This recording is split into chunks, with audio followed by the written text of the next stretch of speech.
Hello guys, नमस्कार सबैजनालाई। तपाईँलाई मेरो भिडियोमा स्वागत छ। आज म तपाईँहरूलाई बाइनरी डेसिमल नम्बरलाई बाइनरीमा र अक्टलमा र हेक्साडेसिमलमा कसरी लाने भन्ने बारेमा सिकाउन गइरहेको छु। पहिलाको भिडियोमा मैले तपाईँहरूलाई साइन्टिफिक नोटेसन सिकाएको थिएँ, जो चाहिँ तपाईँहरूको लागि एकदमै उपयुक्त पनि रह्यो होला। यदि त्यो भिडियो धेरैजनाले मन पराएको हुनाले मैले चाहिँ आज यो भिडियो बनाएको। यो बाइनरी नम्बर सिस्टम चाहिँ धेरै म्याथमा र कम्प्युटरमा सोधिरहने क्वेसन भएकोले मैले यो टपिकमा आज भिडियो बनाउन लागिरहेको छु।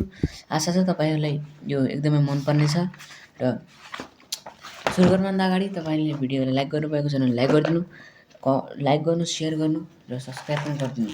ल गाइस, सुरु गरौँ है त। सुरुमा जानौँ, नम्बर सिस्टम भनेको के हो? Number system is a way of expressing number by decimals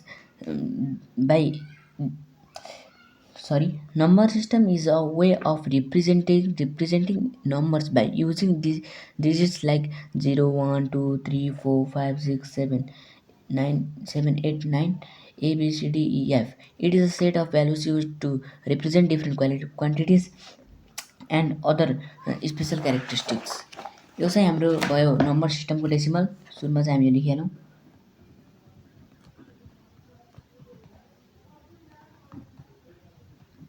number system सुरुमा चाहिँ हामी यसको इन्ट्रोडक्सन अथवा डेसिमल पनि भन्नु introduction number system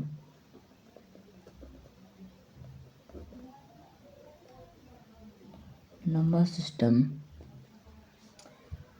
is a way of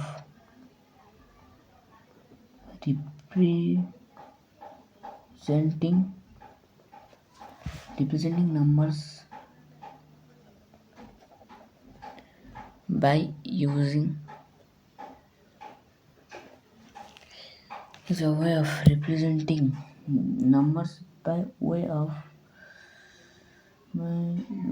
digits like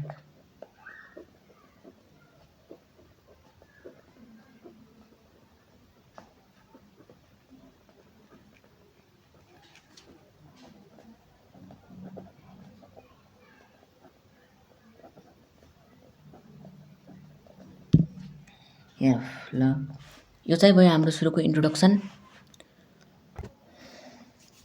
यो चाहिँ भयो हाम्रो इन्ट्रोडक्सन नम्बर सिस्टमको इन्ट्रोडक्सन। र अब जानौँ हाम्रो नम्बर सिस्टममा कतिवटा टाइप्सहरू रहेका छन्।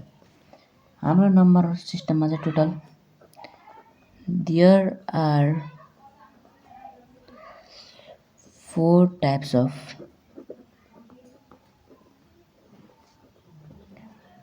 number system. There are 4 types of number system. There are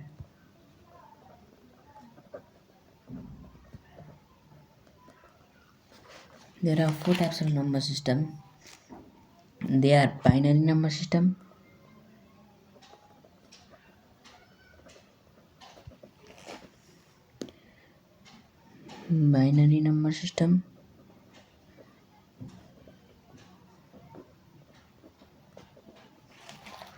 octal number system,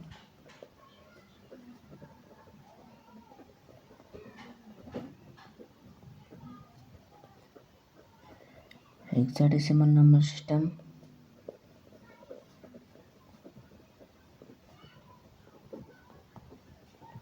and last decimal number system.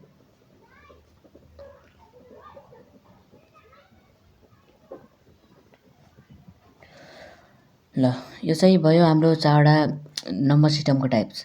सुरुमा जानौँ अब बाइनरी नम्बर सिस्टम भनेको के हो। बाइनरी नम्बर सिस्टमको डेफिनेसन चाहिँ the computer understandable language system which consist of only 2 digits, they are 0 and 1। Binary number system भनेको चाहिँ यस्तो अन्डरस्ट्यान्डेबल कम्प्युटर ल्याङ्ग्वेज हो जुनमा चाहिँ 2टा मात्र डिजिट्स हुने गर्छन्, ती हुन् 0 र 1। यो चाहिँ जान्नु होला गाइस, चाहिँ धेरै इम्पोर्टेन्ट छ। 9 10मा सोधिरहने क्वेसनमा चाहिँ बाइनरी अक्टल हेक्सा र डेसिमल चाहिँ एकदम धेरै सोध्ने गर्छ। यहाँ चाहिँ ध्यान दिनु है त गाइज। अब जानौँ अक्टल नम्बर सिस्टम भनेको के हो। The number system which consist of 8 digits 0 to 7 that is 0 1 2 3 4 5 6 7 is called octal number system. Octal number सिस्टमले चाहिँ अक्टल नम्बर सिस्टम भनेको यस्तो नम्बर सिस्टम हो जो चाहिँ 8वटा डिजिट्स चाहिँ 8वटा जुनमा चाहिँ 8वटा डिजिट्सहरू हुने गर्छन्, जुन चाहिँ 0 देखि 7 रहेको छन्। द्याट इज 0 1 2 3 4 5 6 7 है त। अब जानौँ हेक्साडेसिमल नम्बर सिस्टम भनेको के हो। हेक्साडेसिमल नम्बर सिस्टम भनेको चाहिँ the number system which consist of 10 digits that is 0 1 2 3 4 5 6 7 8 9 is called hexadecimal number system. Hexadecimal number system भनेको त्यस्तो नम्बर सिस्टम हो जसले चाहिँ 10वटा डिजिट्सहरू कन्सिस्ट गर्ने गर्छ, जुन चाहिँ 0 देखि लगेर 4 5 6 7 8 9 0 देखि लगेर 9 सम्म पर्न जान्छन्। त्यस्तो नम्बर सिस्टमलाई चाहिँ हेक्साडेसिमल नम्बर सिस्टम भनिन्छ। अब जानौँ डेसिमल नम्बर सिस्टम भनेको के हो। सरी यो चाहिँ डेसिमल नम्बर सिस्टमको हो, डेसिमल नम्बर सिस्टमको डेफिनेसन हो है गाइस। सरी अलिकति मिस्टेक भयो, त्यसको लागि आइएम रियली सरी है। यो चाहिँ डेसिमलको नम्बर सिस्टम हो। अब जानौँ हेक्साडेसिमल भनेको के हो। The number system which consist of 16 digits that is 0 1 2 3 4 5 6 7 8 9 and ABCDEF that is 10 11 12 13 14 15 is called hexadecimal number system. यसले भन्न खोजेको चाहिँ हेक्साडेसिमल नम्बर सिस्टम त्यस्तो नम्बर सिस्टम हो जसले चाहिँ 16वटा डिजिट्स कन्टेन गर्ने गर्छ, जुनमा चाहिँ पर्न जान्छन् 0 1 2 3 4 5 6 7 8 9 then A B C D E and F। हामीले ABCDEF चाहिँ किन लेखेको भन्दा हेक्साडेसिमल नम्बर सिस्टममा 9 भन्दा माथिको डिजिटलाई 11 12 10 जस्ता नम्बरहरूले डिनोट गर्न मिल्दैन। भन्न खोजेको हामीले हाम्रो A भनेको चाहिँ 10 हो, B भनेको चाहिँ 11 हो, C भनेको चाहिँ 12 हो र D भनेको चाहिँ 13 हो, E भनेको 14, त्यसै गरी F भनेको 15। E भनेको E नम्बर हो, तर हामीले चाहिँ कम्प्युटर नम्बर सिस्टम कम्प्युटरको लेसन भएकोले कम्प्युटरमा 10 11 12 13 14 त्यस्तो नम्बरहरू यो नम्बर सिस्टमको हेक्साडेसिमल नम्बर सिस्टममा यस्तो लेख्न मिल्दैन। त्यसैले चाहिँ हामीले यिनीहरूलाई सुरुमा चाहिँ 10 11 12 13 14 15 ले डिनोट गऱ्यौँ। अब यति जानिसके पछाडि चाहिँ हामी सिक्छौँ अब डेसिमलदेखि बाइनरीमा कसरी लग्ने त। यो चाहिँ अलि लामो भएकोले यसलाई हामीले एउटा पार्टमा कभर गर्न सक्दैनौँ होला, त्यसैले म यसको दुईटा पार्ट बनाउने छु। Decimal to binary. हामीले डेसिमलदेखि बाइनरीमा चाहिँ कसरी लग्ने। हामीले फर इक्जाम्पलको लागि फर इक्जाम्पल 14 लाई यसलाई चाहिँ हामी अब लगाउँ बाइनरीमा।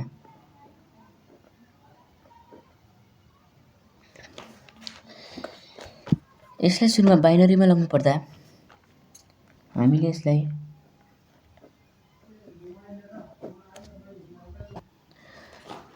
सुरुमा चाहिँ हामीले यसलाई फ्याक्टराइजेसन गर्न जान्नुपर्छ। यदि तपाईलाई यो फ्र्याक्सन हामीले यसलाई फ्र्याक्सन पनि भन्न सक्छौँ, यो गर्न आउँदैन भने तपाईलाई चाहिँ बाइनरी डेसिमलहरू गर्न गाह्रो हुन्छ। यो चाहिँ एकदम इजी भएकोले तपाईलाई आउँछ होला, त्यसैले चाहिँ गरौँ हामी 2 कति जा 14 हुन्छ। जस्तै 2 कति जा 14 हुन्छ। 2 2 1 जा 2, 2 2 जा 4, 2 3 जा 6, 2 4 जा 8, 2 5 जा 10, 2 6 जा 12, 2 7 जा 14, 2 7 जा 14 हुँदो रहेछ है त। 2 7 जा 14, 2ले चाहिँ 14लाई ठ्याक्कै गयो, कति पनि नम्बरको डिफ्रेन्स भएन, त्यसैले हामी यहाँ 0 लेख्यौँ।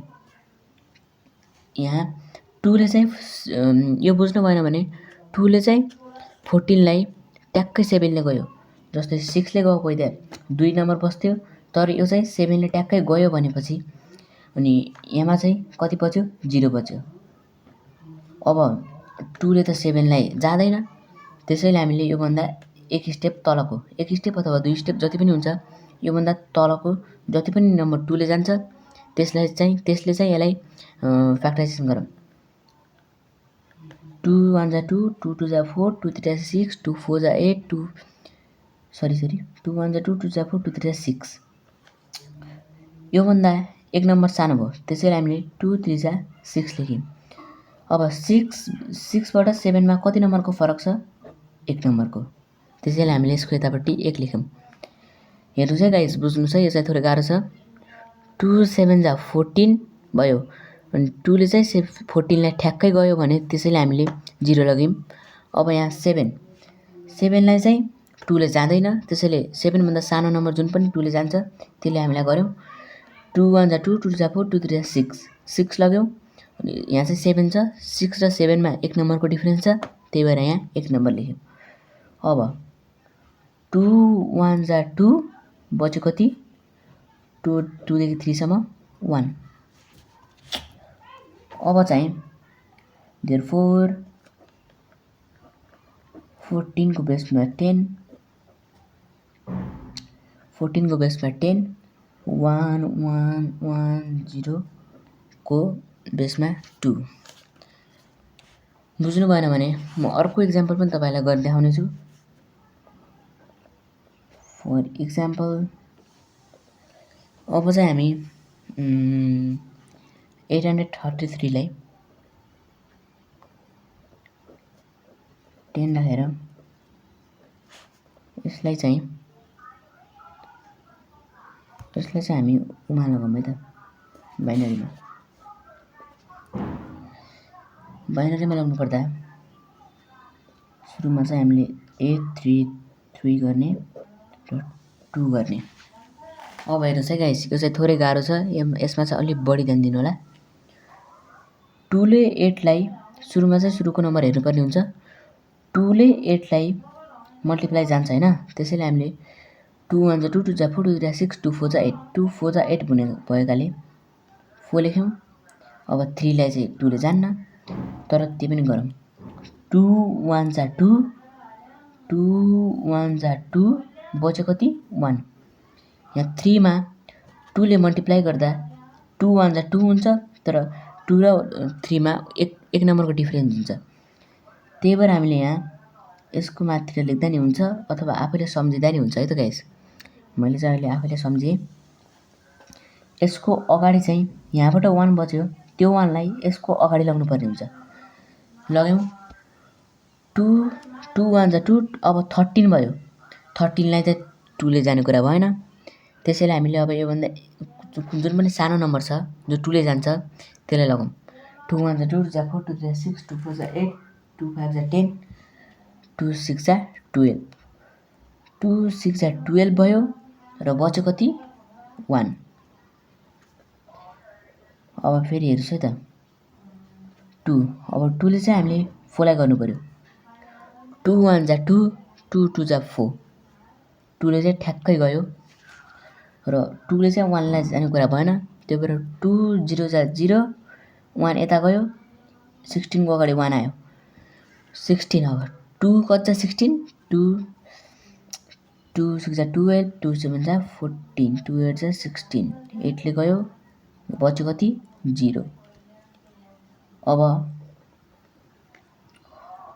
2 1 जा 2, 2 कति जा 0, 2 0 जा 0। अब 2 4 जा 8, बच्यो कति यहाँबाट? 0। अब 2ले चाहिँ 1लाई चाहिँ जाँदैन, त्यसैले हामीले सुरुमा चाहिँ दुईटा नम्बर लग्नुपर्छ है त। 2ले 1लाई जाँदैन, त्यही भएर हामीले दुईटा नम्बर लग्यौँ। 2 5 जा 10 2 2 जा 4 बच्यो कति 0। अब 2 2 जा 4 2 2 जा 4 5 लाई चाहिँ 2 ले जान्न त्यसैले त्योभन्दा हामीले एक स्टेप सानो नम्बर लगायौँ 2 2 जा 4 र 5 बाट 4 घटाउँदा 1 बच्यो।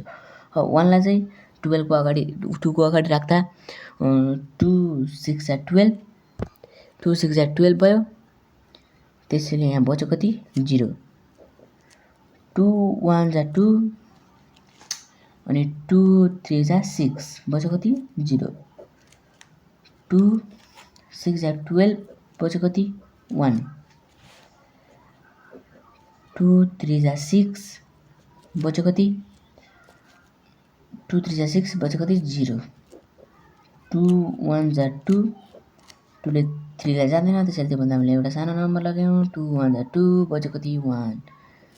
र यसरी चाहिँ हाम्रो यो यहाँ सकियो र 833 को 3 लाई चाहिँ हामीले बाइनरीमा लगायौँ जसको एन्सर 111010000001। गाइस अब चाहिँ बुझ्नुभयो होला मैले चाहिँ आफ्नो बेस्ट दिएर बुझाएको छु। यदि तपाईले बुझ्नु भएन भने यो स्टेप चाहिँ फेरि हेर्नु होला है त। र गाइस आजको लागि चाहिँ यति नै। म अर्को भिडियोमा यो भिडियोको अर्को पार्टमा चाहिँ तपाईहरुलाई डेसिमल नम्बरदेखि अक्टलमा कसरी लग्ने त डेसिमल नम्बरदेखि अक्टलमा कसरी लग्ने भन्ने बारेमा सिकाउने छु र अर्को पार्ट चाहिँ अवश्य हेर्नु होला। आजको लागि यतिमै एन्ड गरे। तपाईले भिडियो मन परेमा लाइक शेयर कमेन्ट सब्स्क्राइब पनि गरिदिनु होला र धन्यवाद।